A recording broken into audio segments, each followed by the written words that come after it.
I want first to thank Rabbi Green from the Rabbah Center of this college to have invited me for this event. And I want to thank all of you to have come so numerous to listen to my talk, to my journey during World War II. First, we are going to show you a DVD. In 2004, Mr. Richard Trent, the movie director of the Wiesenthal Center in Los Angeles, where we live, came to my house and interviewed me for 5 hours. But we reassured the DVD will last only 10 minutes. And the DVD was made for a high badge in a hotel in Beverly Hills in 2004 in Los Angeles. Here is a DVD. How does a young girl from a devoutly Orthodox Jewish family end up becoming a spy whose efforts helped to bring an earlier end to the war in Europe in 1945? The answer to that question was one that Marthe Cohn, born Marthe Cohn, kept to herself for the better part of a half-century. Born in 1920 in the French town of Metz in the Alsace region of France near the German border, Marthe was one of 7 children. The family was quite religious, but at the same time mixed easily with their non-Jewish neighbors. But with war clouds on the horizon in September of 1939, the Hoffnungs and many of their Jewish neighbors decided to move to a safer part of France, away from the German border, to the town of Poitiers, southwest of Paris. However, they were not safe for long.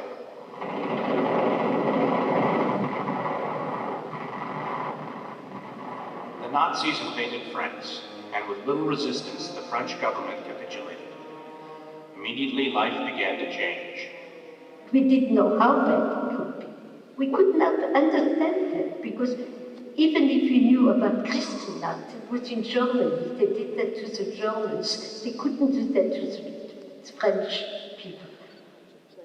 For a while, in spite of the various restrictions placed on the Jews, the Hoffnungs were able to go about their daily business. Marthe started nursing school and became engaged to a young medical student. As the war progressed, and resistance to the Nazis and their Vichy French collaborators became more widespread, the family began to take more chances. Marthe and her sisters hid Jews who did not have the proper papers, and her fiancé became actively involved in resistance activities. One day, French police arrested her sister Stephanie, and then her father. When her father was released shortly thereafter, the family managed to escape using false papers that did not identify them as Jews. There was a plan to help Stephanie escape from the French jail she was being held at, but sadly, it failed. She was caught in the camp, and then later she was transferred to Drancy, near Paris, and then to Pithiviers. And she wrote that they were going to be deported that afternoon of Yom Kippur 42. Most of the Hoffnung family went to the mountains to join an older brother who was head of the resistance there. Marthe finished her nursing studies in Marseille, occasionally getting the chance to rendezvous with her fiancé Jean. Then, in the summer of 1943, she went to Paris to work for a month in a hospital, traveling again under her false papers. She met briefly with Jacques. He was on the run for a resistance act that led to the murder of a Nazi collaborator. She begged him to stay in hiding with her.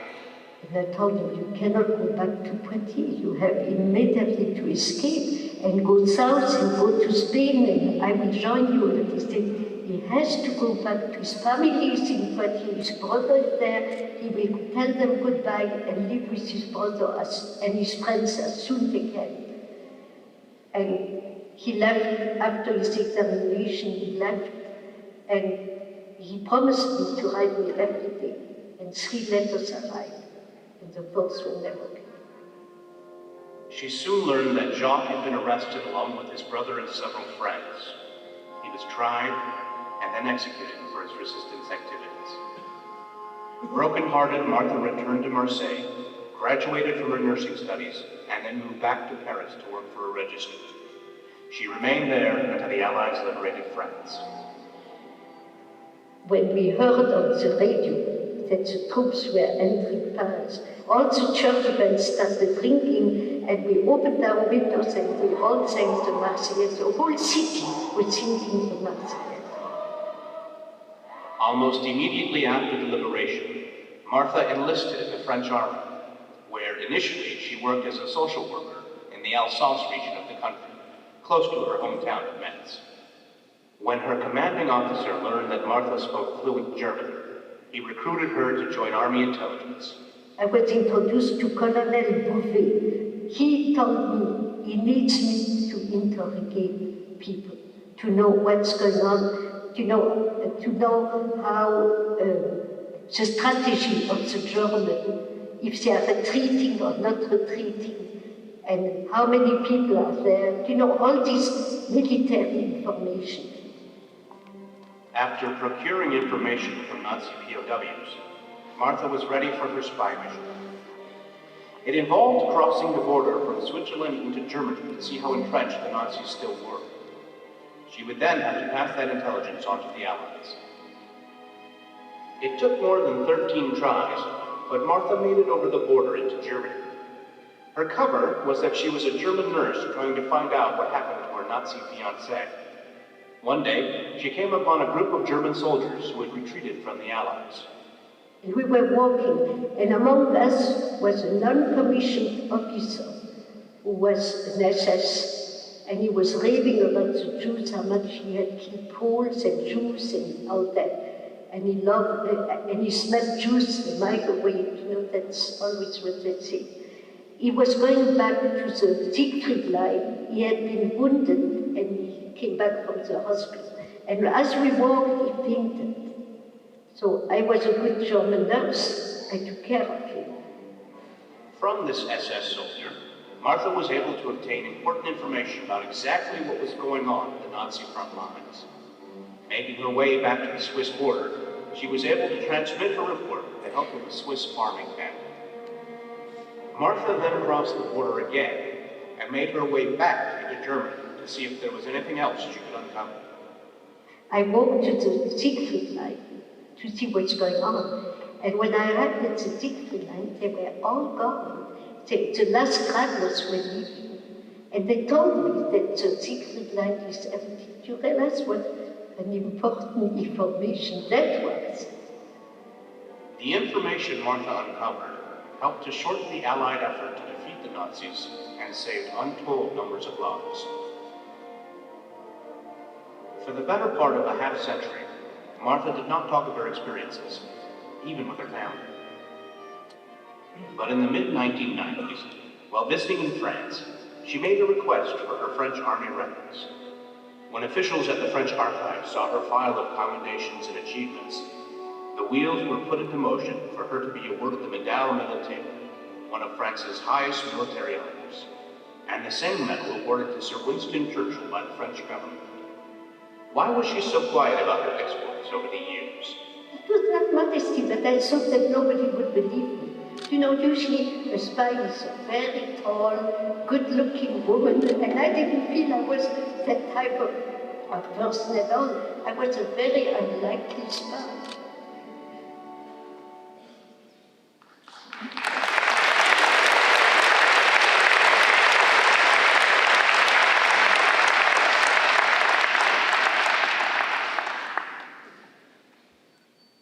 In the DVD, I have some comments to make about the DVD.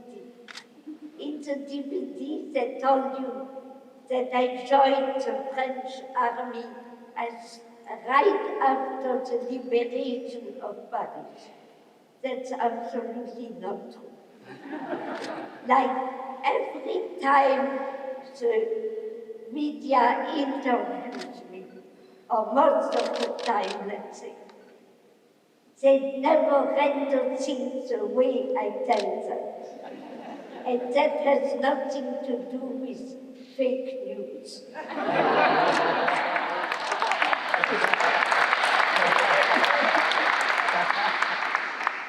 But I could not join the army right away because I had a forged identity card without the damn Jew. And the person I reached after several days being in a column, there were thousands of people who wanted to join the army in Paris at that time. So that person I met was a woman, and she looked at my identity card that she requested to see, and she immediately told me that's a forged card. She probably worked for the resistance in France in forged papers because nobody else had any doubts about the validity of that forged card. So that forged card has saved my life over and over during the occupation. So I had to wait to join the army. That Poitiers is liberated later than Paris, which was liberated in August 1944. I took the first train functioning between Paris and Poitiers and went to see the mother of my fiancé, who you have seen in the DVD, who with his brother Marc had been executed by the Germans on October 6, 1943, on Mont Valérien, the worst prison in Paris, le Long. And so I went to see her, and I arrived in Poitiers in front of her house and knocked on her door. And she came to open the door. She looked terrible. She was all alone at home. Her two sons, her only children, had been executed, like I told you. And her husband, who was a resident, was in Buchenwald concentration camp. So I took her to Paris to live with my older sister Cécile and and we provided her the medical care she so badly needed. When she was better, I took her to the cemetery where her son had been buried. The cemetery was in Ivry, Ivry, a suburb of Paris. In that cemetery, a huge section was chosen by the Germans to bury the people they had executed.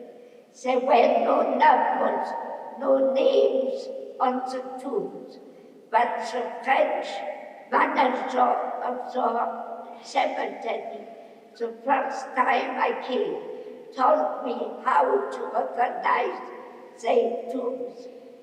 So I took the mother to their tombs that day because President de Gaulle, who was General de Gaulle too, came to the cemetery to greet the families of the executed. President de Gaulle arrived with a huge entourage, and he saluted and left. President de Gaulle was an excellent general, but socially he was very awkward. He didn't like to meet with people. So he left, by his entourage stayed, and the chiefs of the resistance and the chiefs of the army came to talk to Mrs. Delaunay, the mother of my fiancé. I was standing next to her. They asked her what they can do to help her, and she answered them. Miss Ofno, Mademoiselle Ofno, who was the fiancée of my oldest son, wishes to join the first French army, but she has not the right documents. Can you help her? In a few days, everything was done, and I was now assigned to the 151 Regiment of Infantry, who was in Alsace with the 3rd and 6th American Army. I was told to go to a certain place in Paris where I would find a bus to take me to the front. The front, as I told you, was in Alsace. So I went, found the bus. I was the only woman on the bus.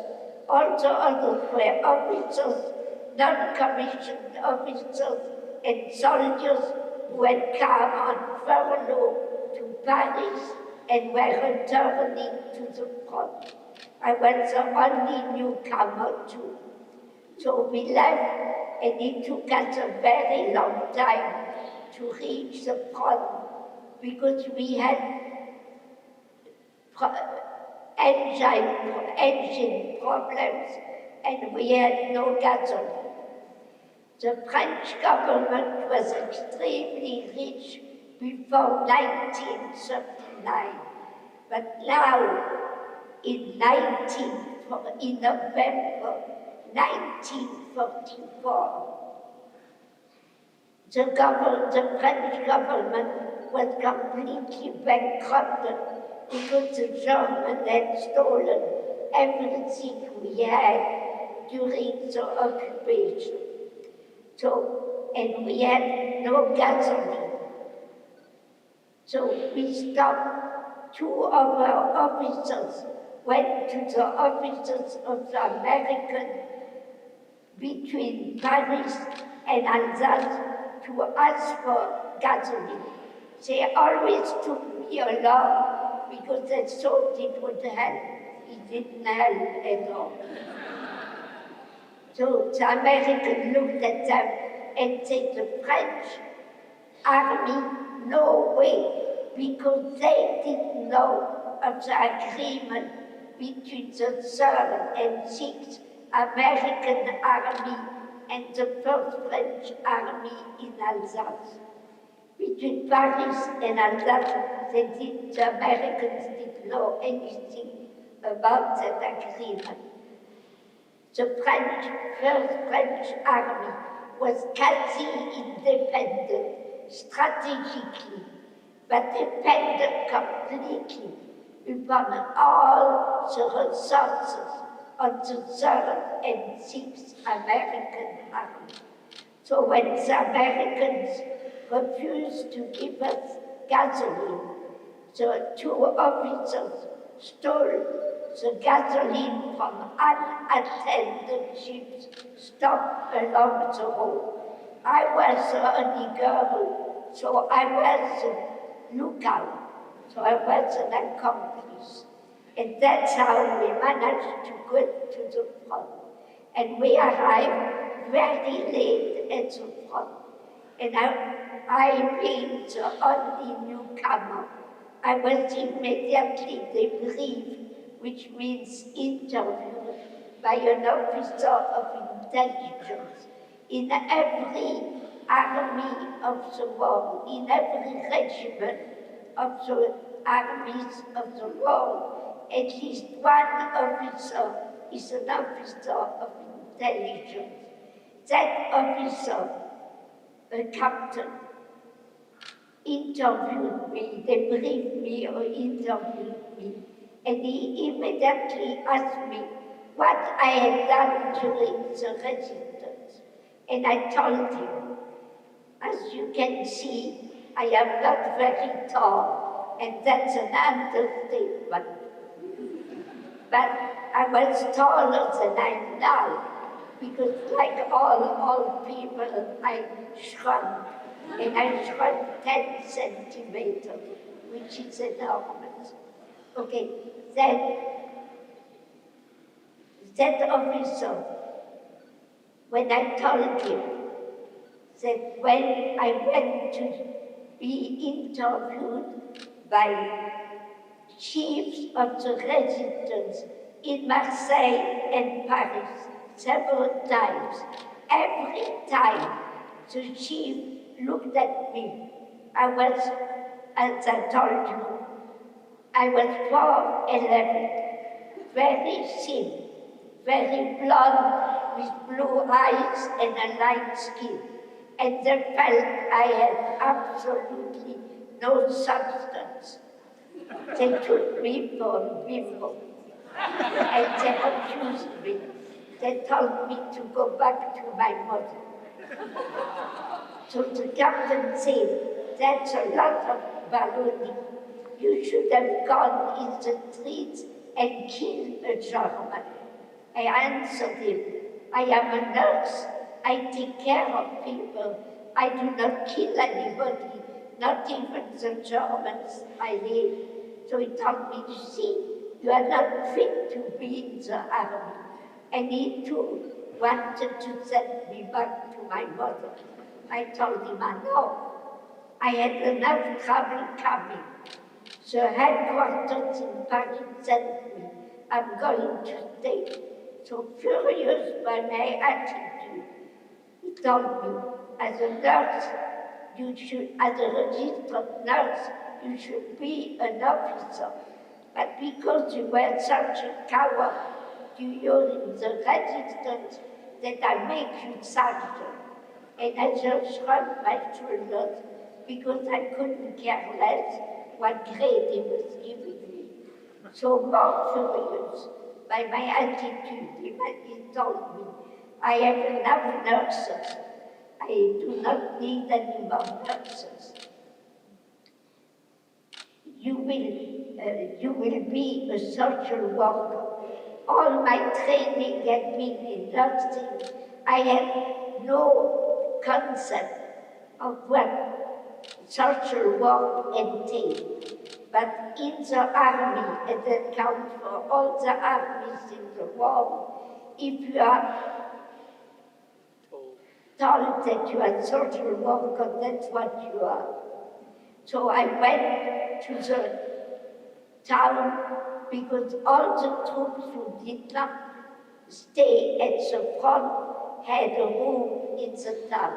I slept all night, and the next morning I put on the uniform, American uniform I was given.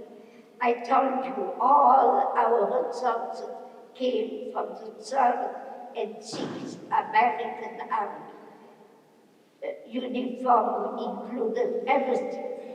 So I put on the uniform, which was much too big, but it was warm, and that was very important because the winter of 1944, 1945 was extremely cold, and we were near the Rougemont Mountain, where it was even colder. So once in uniform, I had no directive of what I was supposed to be doing as a social worker. I decided to visit our troops at the front. I went to the front and I entered the foxholes of our troops, who were very surprised. They had never seen a social worker in their foxholes. And I asked them what they needed. They requested underwear, hats, scarves, socks, food, reading and writing material mostly. I went back to the town and the Alsatians were very generous and gave me things for our troop. I did that for 3 weeks, and then one day, arriving crossing the square of the town, I met the colonel of the regiment. In 1943, we all heard that the regiment had killed the first German in France at the metro station Barbès-Rochechouart in Paris, and he was able to escape. And when I joined that regiment to which I was assigned, I found out that the colonel of the regiment was the resistant who had killed the first German in Paris. So when I crossed the town square, I met that colonel I had never met before. He stopped me and asked me to answer his phone. I went with him to his office. He showed me around and leaving. He was very good looking, which doesn't hurt anything, and he was very courteous, and he told me, I'm very sorry. I have nothing to read for you. There are only German books here. And I answered, I read German fluently. So extremely interested, he walked back to me and asked me if I talked German, if I spoke German too. And I told him yes, as well as French. So then he told me at that time that in the German army, all males from the age of 12 to old age are in uniform in the army. So any man in civilian clothes walking the streets of Germany would be immediately noticed and arrested. And that's why they needed women. And he asked me if I would accept to be transferred to the intelligence service of the First French Army to which we belonged. And I accepted.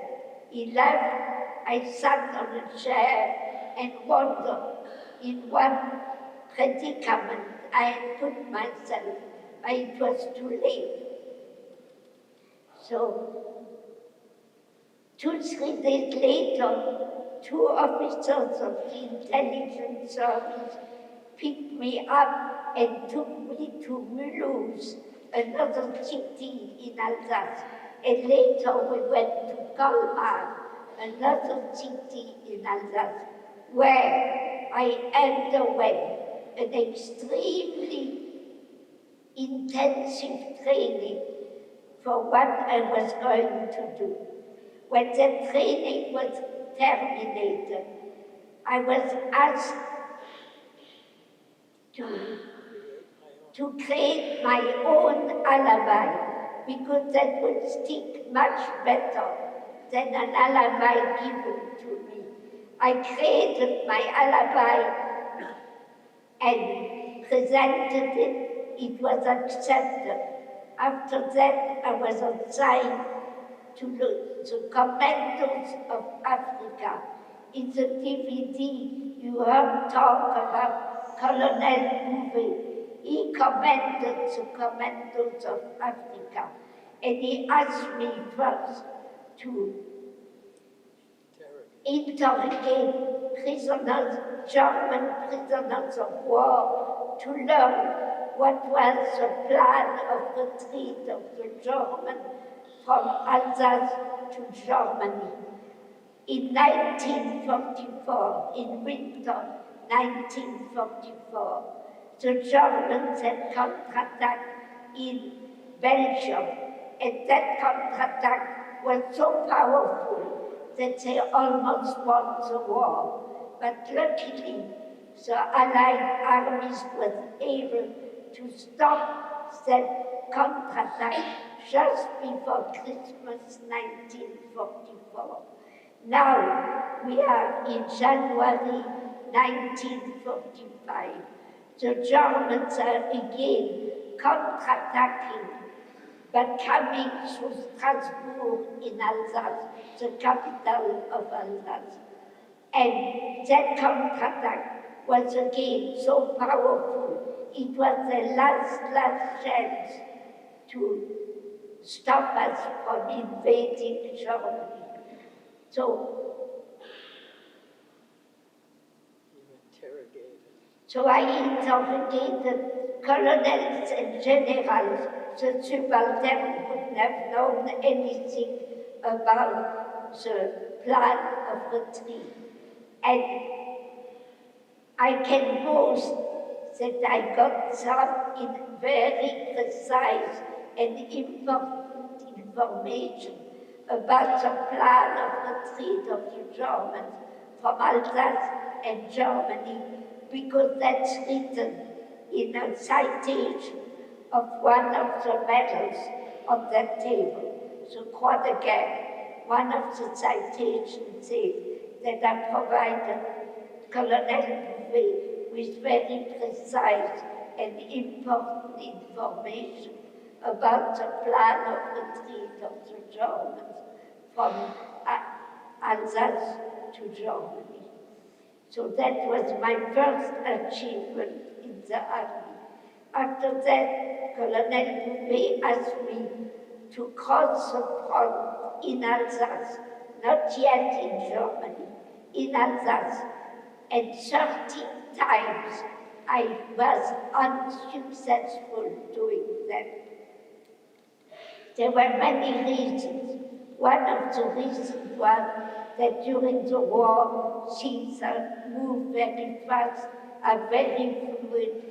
And when I arrived in B, where I'm from A to B, where I was supposed to find precise information, I couldn't find anything, so I couldn't proceed.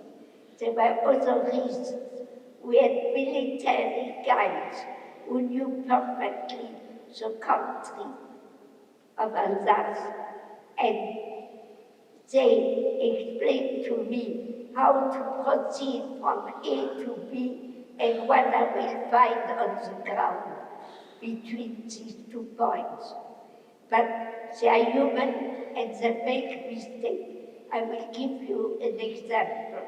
One night, very late, I was always taken very late at night in a jeep with 2 officers of the intelligence service. We drove to a certain point in Alsace. The jeep stopped near a huge field covered with snow. It was a very dark and very cold night of February 1945. And the officers explained to me that I will cross that field covered with snow and going northwest to a certain town where we'll find a group of German soldiers ready to retreat, but still in Alsace, not yet in Germany, and mix with them, go with them, and send back as much information I had. I had a little suitcase with clothes of which I took all the labels off so nobody could tell they came from France. But I had no compass, I had no map, I had no alarm, I had no radio, I had nothing in writing. All I needed to know was in my memory. So I left with my little suitcase and started crossing that dark field. And suddenly I heard a huge crack and I felt myself submerged in the ice-cold water of the canal. In Alsace, there are many man-made canals which are narrow, and I popped up from the bottom of the canal, and I tried to grasp the edge of the canal, but everything was so frozen that I couldn't grasp sufficiently, because my weight now was much heavier. I was drenched from head to toe with that ice-cold water. So it took me a very long time to find a place where I was able to get out. You must understand that I could not call for help. I had to do it on my own. So I finally got out of the canal and walked all night, and I never caught a cold. All drenched in that ice-cold water, and I never caught a cold. And at daybreak, I noticed that the prints of my shoes showed that I had walked in Sept. And years later, I read in a magazine that by a very dark night, if you have nothing to guide you, you will walk in circles. And that explained why I had done that very weird thing that night. Okay, after that, the captain of our intelligence service decided that I would cross into Germany through Switzerland. Switzerland was neutral, but the Swiss had helped the Germans as long as the Germans were successful. Now we were successful. The Swiss were helping us. That's neutrality. So I was taken by one of our officers to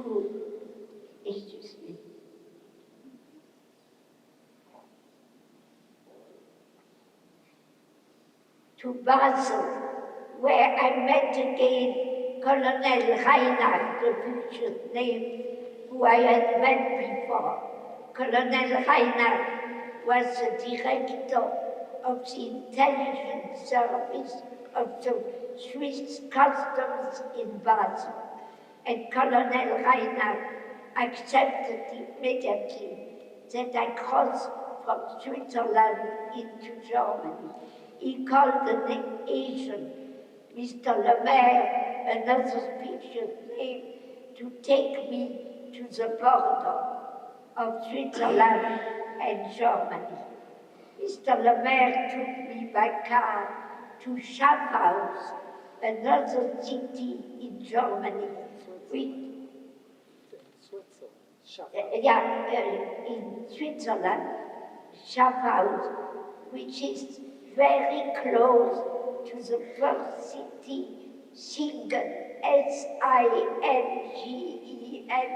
the first city in Germany where I was supposed to go. So Mr. Lemaire stopped the car near a forest, and we crossed the forest by foot, and on the other side of the forest was another huge field, bordered on the northern edge by a country road. The forest and the field were Switzerland, but the country road was Germany, and there was along the width of that field, there was no barrier between the field and the road. You could just walk onto the road.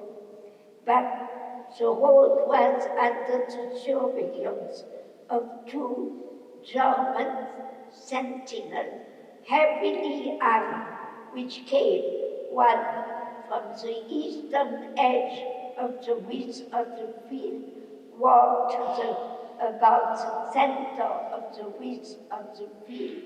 The other sentinel came from the west, met him.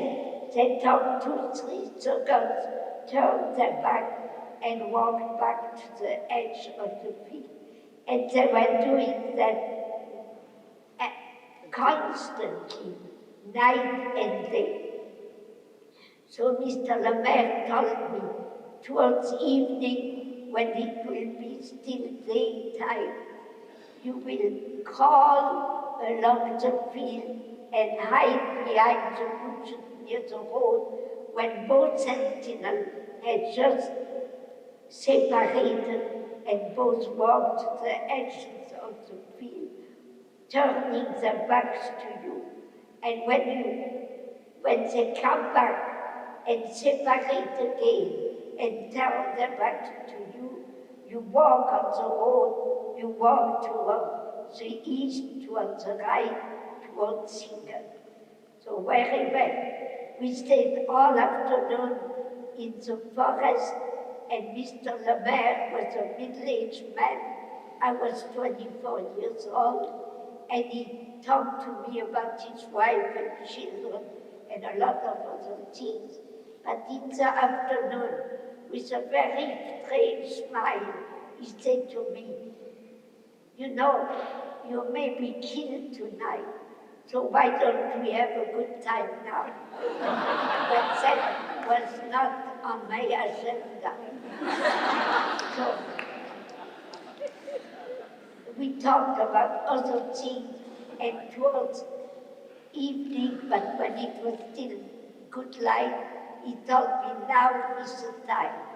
I took my little suitcase.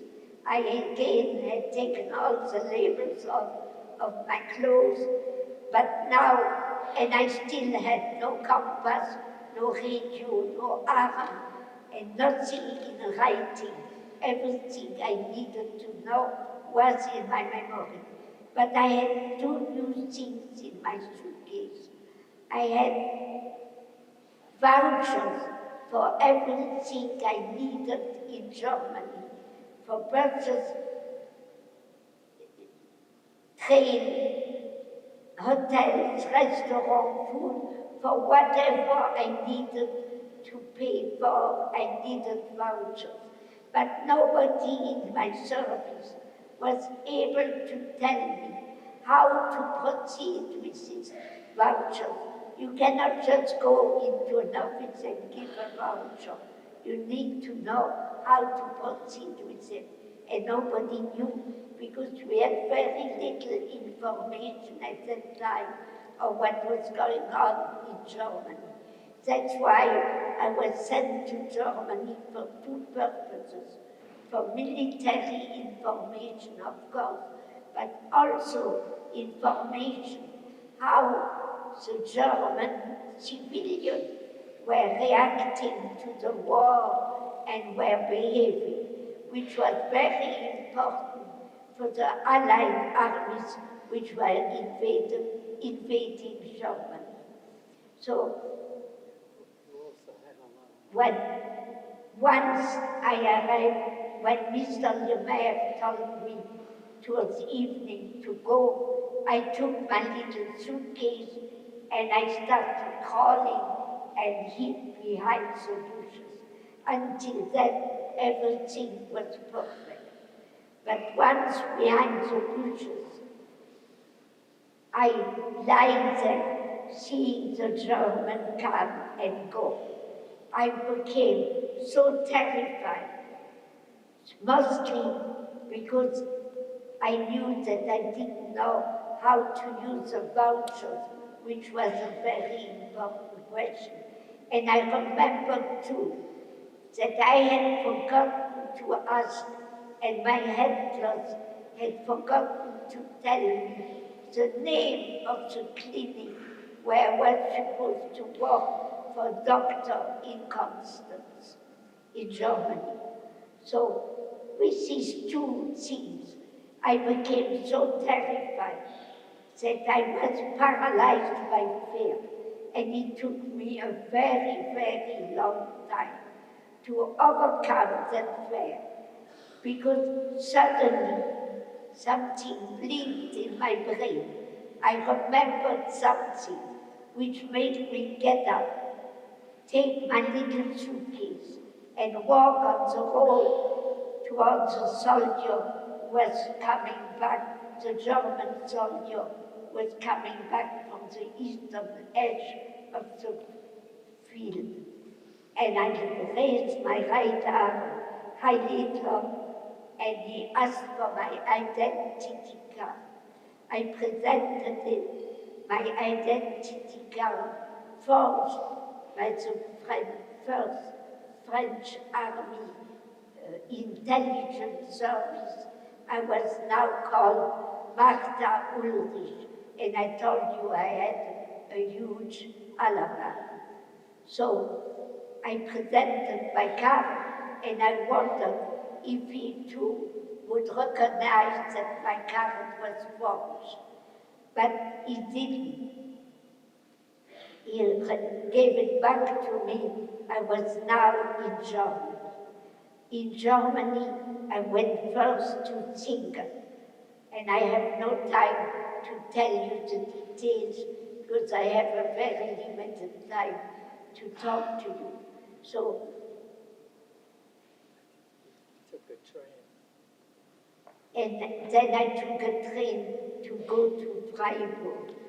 And in the train, the military police, huge guys, heavily armed, constantly checked our papers.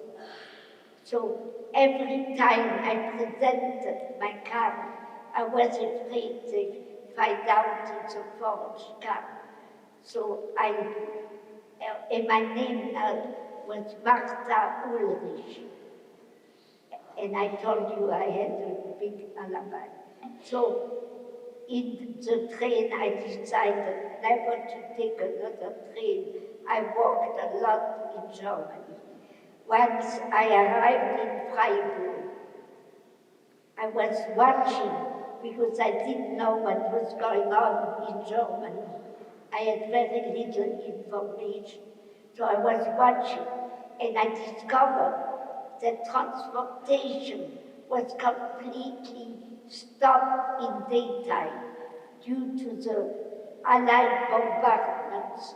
But all the trains, buses, military cars, all functioned at night. But in daytime, if the Germans wanted to go somewhere, they had to walk. And they always walked in groups because the Germans like to be together. They are not very individualistic. And I joined a group, and you saw that in the DVD. There was an SS in the group who came back from the from the Eastern Front.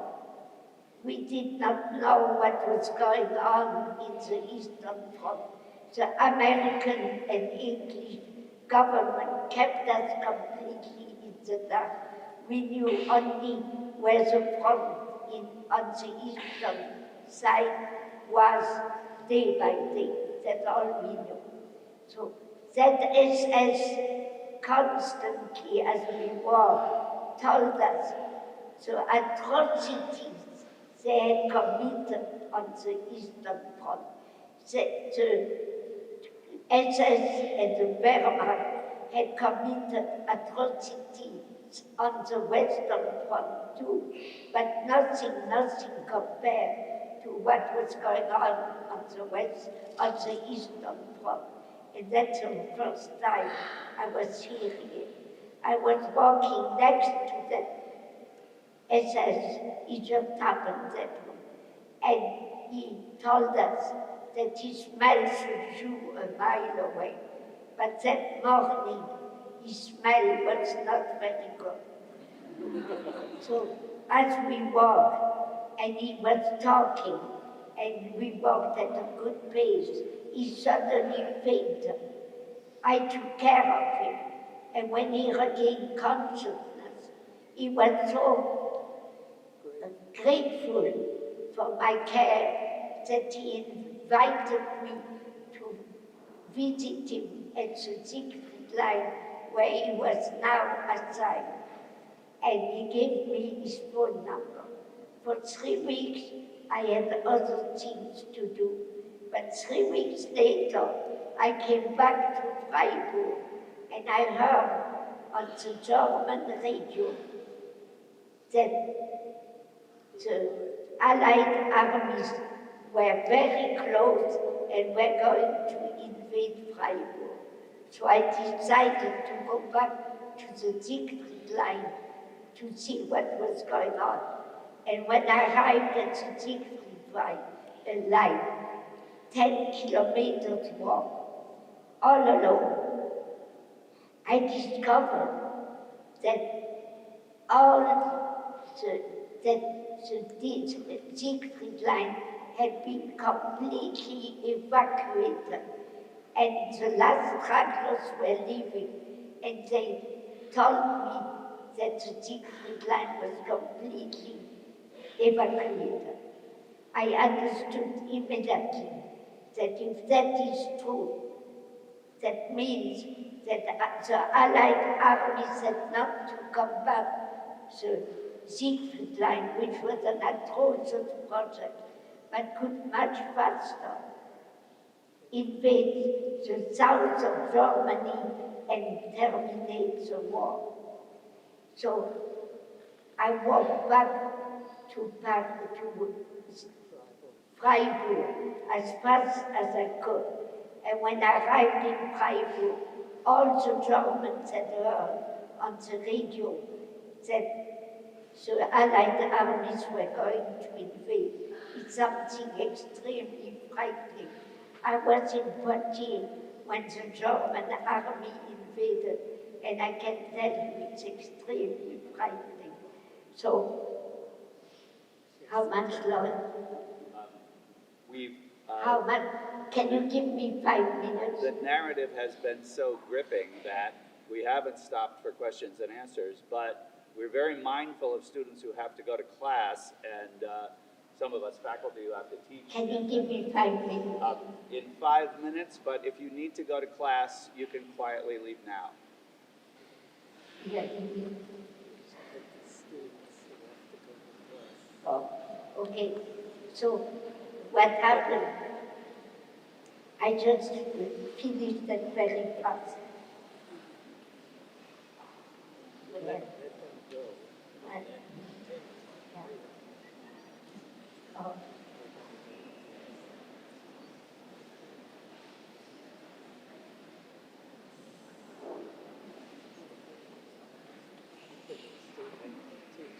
Sorry for those of you who couldn't hear. We break at 12:30 because a lot of students need to go to class, and we haven't yet had time to stop for Q&A because the story has been so gripping. But I know a lot of students need to leave for class, and some professors as well. So they would like to go on for 5 more minutes, but I'd ask you if you have questions and answers to come up after, or to go with them over to Kivo shortly, where you can have a chance to talk with them one-on-one. Thank you so much. It's been incredibly good.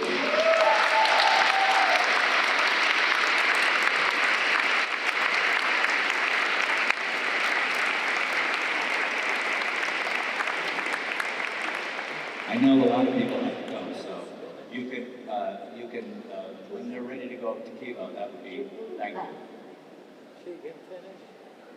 You could maybe take 3 or 4 minutes, but an awful lot of people have to go at this point. Okay.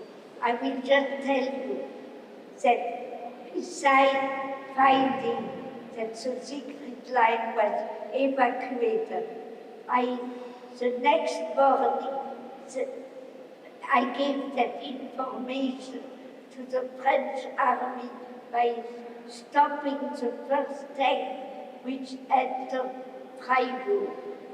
And I was able to go to the French headquarters and give them all the information. The next morning I left with a bicycle because I requested a bicycle. I was tired of walking. Riding down from a big summit, I saw stop along the road a group of German military ambulances. And through the colonel, who was also a physician, commanding the group, I was told where the remnant of the German army was hidden in ambush, waiting for the Allied armies. And that information I was able to get to my service by going myself into Switzerland. Peter Colonel Reinhardt had told me, if ever you are in trouble going to Switzerland, talk to the Swiss customer, but tell him you are a Swiss agent, not French, which I did. And I gave him my letter, which was not coded, giving that major information to my service, which was sent to Colonel Reinhardt, who read it too, because it was in French, not coded, and then gave it to my service. And that's why I got all these medals. Thank you very much.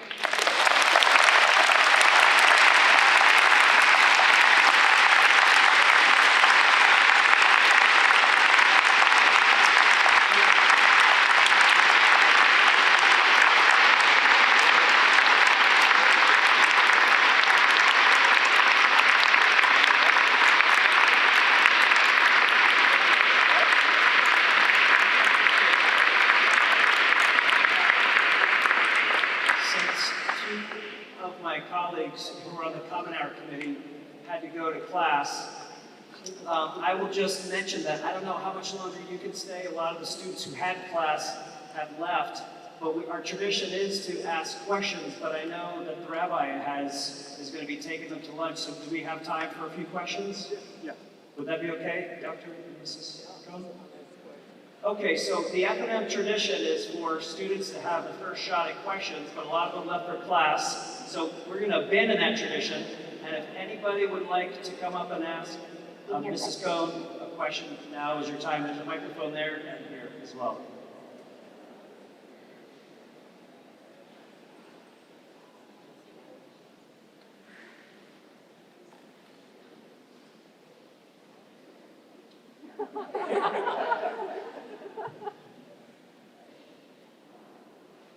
Did you ever think you would make it this far to tell everyone your story?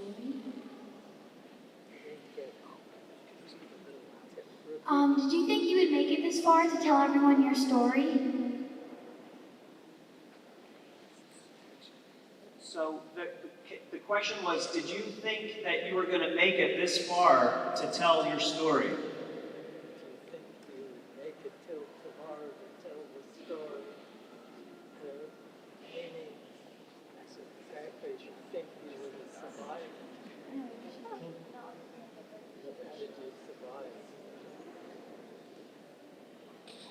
I survived because I was very lucky.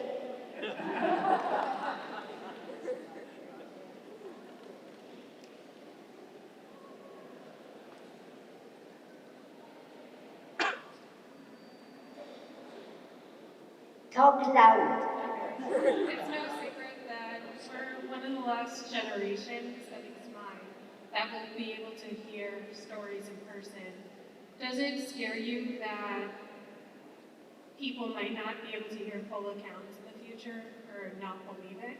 Could you come and repeat it? So, she said, given that you're the last generation to be able to personally tell your story, do you think it's unfortunate that people won't be able to hear your stories?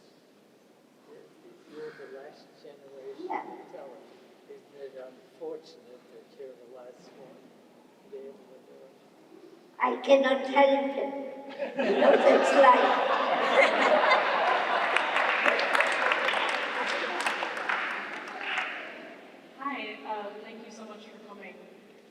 have a question about when you were interacting with these German groups. How did you get out of these situations after? Like when the surgeon told you about where they were hiding, did you be like, okay, I gotta go, bye? Or like, You found out the information of where the German army was hidden. Yeah. How did you leave? How did you go? How were you able to leave without them being suspicious of you? Leave when? Leave the group of soldiers you were with. No, but they didn't expect me to stay. They did absolutely not expect. But I told them, and that's why the colonel gave me the information, but I had no time earlier to see that. I told them that I had escaped from Freiburg that morning because I was afraid of the German, of the French army, which had Moroccan, Algerian, Tunisian, and black soldiers, which wasn't true. We had these soldiers, we had these colonists at that time. But if you understand and remember how racist the Germans were, then you can imagine the effect of what I was telling them had on them. I was now a model of a German patriot, and that's why the colonel gave me that information. Okay? thank you. Hi, thank you so much for coming. My name is Elena. I'm an American Studies major and a Judaic Studies minor. And my question is, in these troubled times of rising anti-Semitism in the US and everywhere around the world, do you have any advice on how to combat that issue? With the rising anti-Semitism, what advice do you have to calm people's attitudes towards anti-Semitism that seems to be on the rise? Okay, I usually never give advice to adults, but to students I do. Be engaged and do not accept any order that your conscience would reject. Okay, these are the two things. But be engaged. That's extremely important, night and day. Look at me at 99, I am engaged.